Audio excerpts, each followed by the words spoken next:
Buenas tardes, mi nombre es Celeste, bienvenido al Club de Lectura, a mi nueva comunidad llamándole Renaciendo con el Amor. Sigo con el libro de Trascender con niveles de conciencia. El autor es Dr. David Hawkins. Cuando el superego maligno mejora y se vuelve benigno, surge el aspecto protector de la autoridad, cuyo papel es educar. Entonces el superego ya no tiene que ser proyectado en el mundo externo ni tiene que volverse contra uno mismo. Culpa y memoria, como hemos descrito, la estructura dualista del ego hace que la percepción programa lineal editado se confunda con la realidad. Por ejemplo, el porcentaje de errores en los testimonios prestados por los testigos oculares en los tribunales de justicia ascienden al 50%. La memoria y el recuerdo no son de la realidad, sino de la percepción que uno tuvo en ese momento. Para más información, aunque es posible que los hechos históricos y literales se recuerden correctamente, no se comprende su significado porque, si queda culpa, los sucesos no fueron verdaderamente entendidos desde el contexto de una realidad mayor. Transformación. Aunque las explicaciones psicológicas y sociológicas resultan útiles, no esclarecen la verdadera curación que se produce cuando se trascienden estos niveles inferiores de conciencia mediante el alineamiento espiritual. Las circunstancias pasadas se reconceptualizan bajo la influencia de esa energía interna. Ese proceso conlleva el ejercicio de la voluntad espiritual, que mediante su intención, invocación, oración y declaración inicia un procedimiento que no pertenece al ego, sino al ser espiritual. Este proceso se describe extensamente en un curso de milagros, y esta experiencia, subjetivamente milagrosa y transformadora, da como resultado un sentimiento de paz y sanación. La participación en grupos espirituales en los que la energía espiritual personal es potenciada por la intención y el apoyo grupal y por el campo espiritual. Por ejemplo, las reuniones de Alcohólicos Anónimos calibran en 540 el nivel de amor incondicional. Facilita ese fenómeno. Como atestiguan muchos miles de personas, las percepciones negativas y la culpa pueden ser reemplazadas por una comprensión positiva y un cambio en el recuerdo y en la manera de ver las cosas. Esta es la base de la declaración, que suele usarse en estos grupos. Ahora lo veo de otra manera. Mediante esa transformación es posible perdonar a personas que antes odiábamos y contemplar a los que antes nos daban miedo como sujetos pacíficos. El odio queda reemplazado por la compasión por la fragilidad humana, aunque es el yo personal en que invita a la transformación. Esta viene ocasionada por la invocación al poder de la voluntad espiritual, mediante la cual lo aparentemente imposible no solo se vuelve posible, sino una realidad experimentada.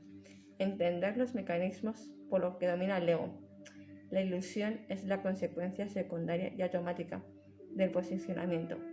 Lo que ocurre en una transformación milagrosa es que el posicionamiento se disuelve, permitiendo así la contextualización en un marco más amplio, fuera del tiempo y del espacio, mediante la cual el contenido lineal queda reemplazado por lo no lineal contexto.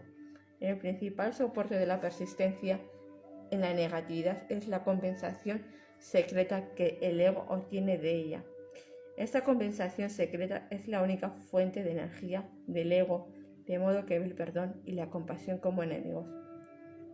En las Fuerzas Armadas totalitarias no se permiten expresiones de benevolencia, simpatía o compasión, pues se consideran signos de debilidad y están estrictamente prohibidas. En el mundo espiritual, el principio básico es los resentimientos justificados. No existen. El ego aborrece esta declaración. O si dice, ¿pero qué pasa con tal y tal?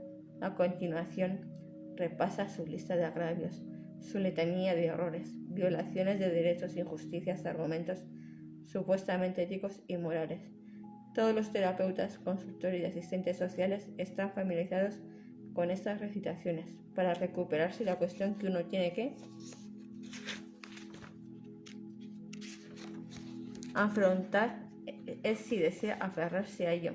y por lo tanto conseguir el juego o renunciar. En este punto hay que tomar una decisión y sin ella no se puede producir la curación. La decisión tomada en este punto de inflexión tiene consecuencias en la fisiología cerebral y en su capacidad de comprender la sabiduría de elegir el perdón en lugar del odio. Para ayudar a aceptar este paso necesario, puede ser conveniente utilizar un ejemplo extremo. Probablemente el ejemplo más notable e impactante es el de los veteranos de la Segunda Guerra Mundial, en la cual la experiencia, tanto a nivel individual como grupal, fue horrible en grado máximo. Tras el final de la guerra, la mayoría de los enemigos que combatían se perdonaron rápidamente, llegando incluso a saludarse formalmente y a celebrar juntos el final del conflicto. Se estrecharon las manos en muestra de respeto mutuo. Allí estaban los pilotos kamikazes que habían castigado la nave de uno y habían matado a los camaradas, dejando también a muchos heridos y minusválidos. Por su parte, los americanos fueron los primeros en tirar bombas atómicas que mataron a miles de civiles. Después del cese de las hostilidades, se extendió un extraño manto de aceptación de que todo había terminado y aquello simplemente había sido la guerra. Los antiguos combatientes entablaron amistades y se visitaban periódicamente, acompañados de sus respectivas familias. Hoy en día, los supervivientes aún conmemoran juntos las grandes batallas. La renuencia a perdonar es consecuencia no solo de la falta de disposición del ego a soltar el juego, recompensa que tiene para la injusticia percibida, sino también a la ilusión de que los demás no se lo merecen, pero en realidad quien más se beneficia del perdón es el que perdona y no el perdonado. El propósito de este ejemplo es demostrar que es posible trascender hasta las condiciones más extremas, pero solo mediante un acto de voluntad y estando dispuesto a dejar de alimentar el odio y la venganza.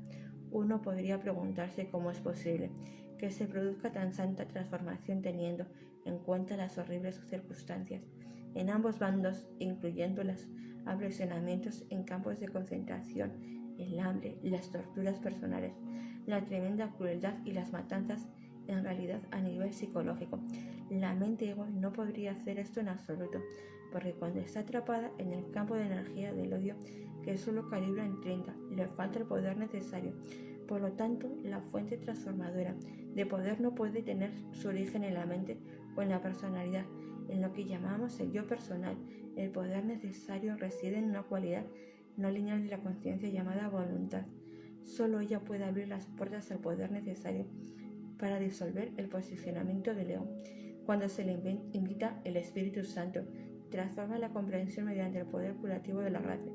Lo que el ego es incapaz de levantar con todo su poder es como una pluma para la gracia de Dios. Como consecuencia de este proceso de transformación, nuestra visión de los demás se transforma de odiosa a benigna, cambiando también nuestra visión de nosotros mismos. Las culturas asoladas por la culpa suelen tener una visión negativa de Dios, al que consideran vengativo, irracundo, justiciero y castigador, a través de los desastres naturales que se contextualizan como castigos de Dios por la maldad. El juicio personal se basa en la percepción reforzada por las creencias y las programaciones anteriores, y todas ellas se mantienen en su lugar por la recompensa que suponen las energías negativas para el ego. Al ego le encanta sufrir un mal, ser el mártir, ser malinterpretado y ser siempre la diva de las vicisitudes. De esta manera consigue grandes compensaciones, y no solo de su propio posicionamiento, sino también de la simpatía, de la autoconmiseración, de la importancia de ocupar el centro del escenario en el que uno es el héroe o la heroína del melodrama. El ego acumula ofensas y lesiones, alimenta los sentimientos heridos y apila los agravios en su tragicomedia interna de recolector de injusticias. Con este fin, el ego colectivo ordena derechos de los que echar a mano para racionalizar y defender cualquier posicionamiento o punto de vista extremista. La batalla por los derechos es la principal fuente de noticias de los medios de comunicación y de la denominada lucha política. En nombre de los derechos, la verdad se sacrifica y se intercambia voluntariamente por ganancias. Por ellos mueren millones de personas. Un examen interno, hecho con honestidad, revela los deleites secretos que el ego obtiene de alimentar esas protestas y justificaciones. La ilusión del ego es que este proceso nos nutre cuando en realidad tiene el efecto contrario. Para liberarse de este círculo vicioso conviene contemplar la totalidad del sufrimiento humano y recontextualizar los hechos desde la compasión. Como señaló Buda, ser mortal conlleva automáticamente sufrimiento. Esta es la razón por la que enseñó la iluminación a fin de evitar esta recurrencia kármicamente determinada. Cuando uno libera del anzuelo a un atacante odiado mediante el perdón, no es esa persona quien se libera del anzuelo, sino uno mismo. Como también dijo Buda, no hay necesidad de castigar a los demás ni de vengarse, porque la venganza les llegará de su propio mana. Al público le suele preocupar que los culpables no sean castigados. Cualquiera que esté familiarizado con la realidad de la conciencia y la verdad espiritual se da cuenta de que eso es imposible. Todo el mundo es responsable ante el universo y está sujeto a la justicia divina por la propia dinámica del universo, como corchos en el mar. Cada alma flota según su propio nivel de flotabilidad, que no se debe a ningún acto arbitrario del mar. Nuestra mano es la única que dirige el timón de nuestra vida. Esta es la libertad total que Dios nos concedió. Ningún hombre cae si no es por su propia mano, una ocurrencia supuestamente accidental. Solo lo es para nuestra percepción. No hay accidentes en el universo, ni siquiera son una posibilidad.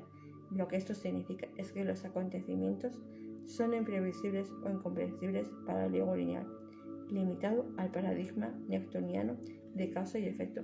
En los periódicos de hace 20 años salió un día la noticia que aquí hoy nos sirve de ejemplo, sobre un avión que volaba a gran altura cuando se desprendió parte del fuselaje y resultó que solo una persona de entre los cientos de pasajeros fue absorbida y cayó al vacío.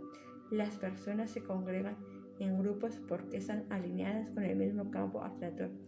Cuando los peces del fondo del mar nadan en grupo, o cuando los pájaros vuelan en bandadas, cada uno está donde está, no porque esté alineado con los demás, sino porque todos están sintonizados exactamente con el mismo campo atractor.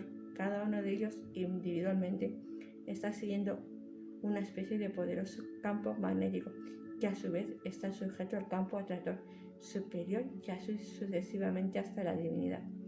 Las políticas del ego y del odio.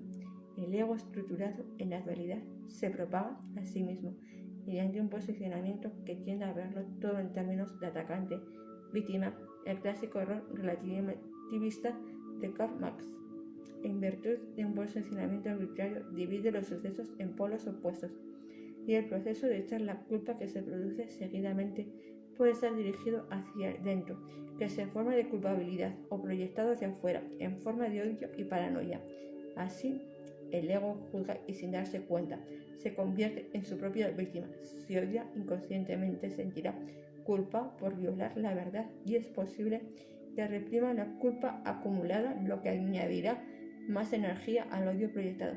Como se comentará en un capítulo posterior, eso también contribuye a mantener el nivel de miedo, puesto que el ego espera inconscientemente que lo que proyecta le sea devuelto. A pesar de sus mecanismos, el ego no puede escapar de las consecuencias, tanto si dirige el ataque hacia adentro como hacia afuera. La falacia inherente al posicionamiento del ego es que en realidad no es la persona real la que siente culpa u odio, sino solo el propio ego. Y con este capítulo de hoy me despido de todos vosotros. Gracias y gracias y gracias a las personas que me verán en directo. En este club de lectura le voy a dedicar al desarrollo personal y concreta también cómo atraer el dinero. Mi propósito es cambiar un mundo lleno de amor, paz, esencia, que brillamos, somos creadores, tenemos un gran potencial y mi propósito es vuestro propósito. Quiero también que me sigáis a mi cuenta de Instagram y luego también quiero que me comentéis en comentarios qué reflexión os lleváis de este capítulo por hoy. Os mando un fuerte abrazo, un fuerte beso. Somos luz y amor. Que tengáis un gran día. Hasta luego.